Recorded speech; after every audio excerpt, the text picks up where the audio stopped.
Eli likhaya leMali Boxing Academy nelizinze kwilokishi yolukhanyo eBaptist. Apha kulapho kuxhonkxwa khona imbethi-manqindi ezize ngobuso ezweni.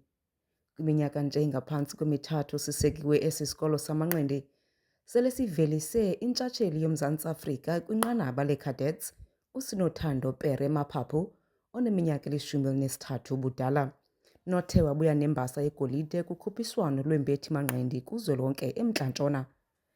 Uxa wakhe uSiyamthanda Mlisana ufumene imbasa yesilivere kwanewonga lowona mlo ugqwesileyo kolu khuphiswano.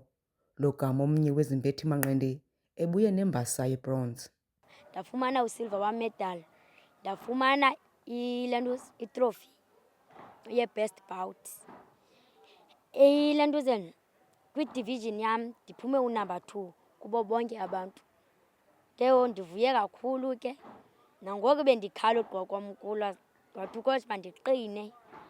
Kulo nyaka uzayo ndazimisela, ndifuna udlalela uba nam ndifane noSinothando Mapaphu ndibuye negold yam. Umseki weMali Boxing Academy uMalibongwe Tokwe uthi ingxaki yokusetyenziswa kweziyobisi kule ndawo yiyo eyamkhokelele ekubeni aseke esi sikolo. Uthi akazange ayicinge yokuba angabe sele evelise intshatsheli yelizwe kweli thutyana. Kulo nyaka upheleyo ukuba bunozuthi kum kuzawube kukho intshatsheli yaseSouth Africa bendizawutsho ndithi awuyabhuda siyonyani leyo. Kodwa indlela abazibonakalise ngalo ekuqaleni kwalo nyaka kwango-2025 iibhoksa ezi zam zilapha ngasemva ziye zayicacisa into yokubana ziyayifuna le nto. Kwaye batshilo abantu bekudala besemanqindini bathi zizawuphuma intshatsheli.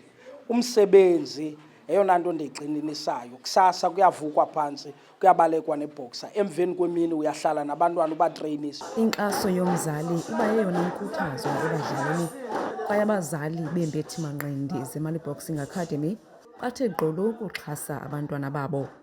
Umama wale ntshatsheli nethe ayabi namazwi ngenxa yokonganyelwa ziinyembezi zovuyo.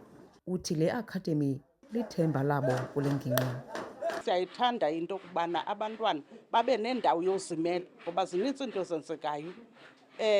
Abantwana bethu bangena ezintweni esingakwazi thina ukuba sibanqande kuzo. Kuba kunobakho into ezifana nee-boxing njalo njalo ezinokuba kanti zima apha phambi kweendlela zabo, kungaba kanti kubalulekile kakhulu. Abahlali bale lokishi baphume ngobuninzi babo, abazali uMlisela noMthinjana begcwalisa isitalato sasenolukhanyo besamkela uSinothando Pere Mapaphu, uSiyamthanda Mlisana kunye noLibonde Mbizo ebebeyokumela iphondo leMpuma Kapa eMntla-Ntshona.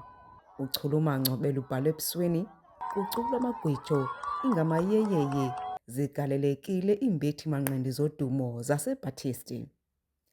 NdinguYamkela Mchiyo weendaba ze-MPK eBaptist.